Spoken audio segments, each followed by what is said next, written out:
Electronic media সহ অন্যান্য সাংবাদিক বৃন্দ, আমার সামনে উপস্থিত ফুলতলী সাহেব কিবলা রহমতুল্লাহ আলাইহির উত্তরসূরি বৃন্দ, আজকে আপনারা জানেন আমরা এখানে কেন উপস্থিত হয়েছি।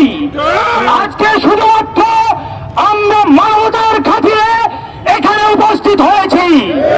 আজকে আমরা যে গান গান সেটা শহীদদের, ফিলিস্তিনের শহীদদের গানের সাথে মিশে যাবে ইনশাআল্লাহ। ফুলতলী সাহেব কিবলার উত্তরসূরিরা যেখানেই যে জায়গায় মানবতা ভ্রান্তি হয়েছে সেখানে তারা প্রতিবাদ করেছে, প্রতিবাদের মানবে বিজয় ছিনিয়ে এনেছে।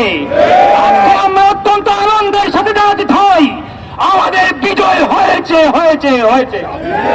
আজকে হামাস বিজয় হয়েছে, মানে বিশ্ব মুসলমান বিজিত হয়েছে। আজকে একটা কথা বলতে চাই, ফিলিস্তিনের একটি শিশু বলেছিল বিশ্বের সকল মুসলমান 5 ওয়াক্ত নামাজ পড়েন, কিন্তু আমরা 6 ওয়াক্ত নামাজ পড়ি। সেটা কি বলে? তারা বলেছে তোমরা 5 ওয়াক্ত ফরজ নামাজ পড়ো আর আমরা 1 ওয়াক্ত বাড়িয়ে জানাজার নামাজ পড়ি। এরকম মানবতা ভুলন্টিত কার্যকলাপ চলছে, কিন্তু বিশ্বের সকল যারা মানবতার নাম নেই তারা আজ কোথায়? আজকে জালিম জাতিসংঘ কোথায়? আজকে জালিম মানবাধিকার সংঘ কোথায়? আজকে যুদ্ধাপরাধ আইন কোথায় গেল? কোনো কিছুই খুঁজে পাওয়া যায় না। শুধুমাত্র মুসলমানরা রুখে দাঁড়ালে, মুসলমানরা তাদের অধিকারের কথা বললেই তারা কথা বলে, কিন্তু যখন মুসলমানরা মার খায়, যখন মুসলমানরা নির্যাতিত হয়, তাহলে তারা কথা বলে না। এটা খেলো। এই জন্য আমি আজকের মিছিলে বলেছি যে আপনারা জাতিসংঘের জবাব চাইবেন না, কারণ জাতিসংঘ হলো ইহুদির দালাল। চাই জালিম জাতিসংঘ হলো ইহুদির দালাল। আজকে যে সময়ই কোনো কথা বলা হয় আমেরিকা তাদেরকে সেভ করে ফেলে। কিভাবে সম্ভব? কারণ জাতিসংঘ ফিলিস্তিনের মানুষদের, ফিলিস্তিনের মুসলমানদের রক্তের উপর প্রতিষ্ঠিত হয়েছে।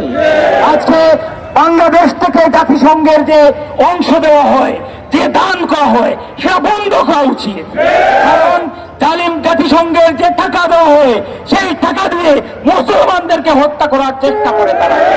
বিভিন্ন জায়গায় দেখা যায় মুসলমানকে যখন হত্যা করা হয় তখন তারা কথা বলে না, কিন্তু মুসলমানরা রুখে দাঁড়ালে, মুসলমানরা প্রতিবাদ করলে তারা সন্ত্রাসী আখ্যা দেয়।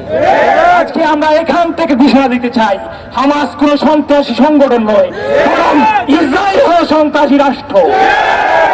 আর বাংলাদেশ সরকার যে পরীক্ষা রেখেছেন সেটা অত্যন্ত প্রশংসার দাবি রাখে, কিন্তু আমরা দেখতে পাচ্ছি বা বিভিন্ন ভাবে শুনতে পাচ্ছি যে পাসপোর্টে যেটা রয়েছে যে এই পাসপোর্ট সমগ্র বিশ্বের বাসীর জন্য, কিন্তু ইসরায়েলের জন্য নয়, কিন্তু সেটা নাকি তুলে দেওয়া হবে।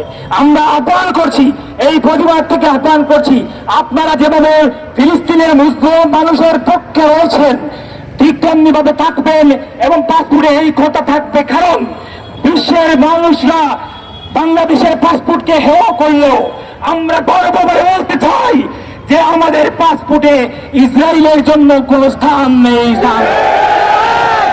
বিশ্বের যেখানে মুসলমানের দেশে ইসরায়েলের দূতাবাস রয়েছে সেগুলি বন্ধ করে দিতে হবে।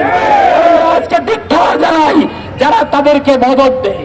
আজকে আমেরিকা সহ, ব্রিটেন সহ যারা মদত দিচ্ছে, আমরা তাদের প্রতিক্রিয়া চলে দিচ্ছি এই প্রতিবাদ থেকে। তারা কি করবে?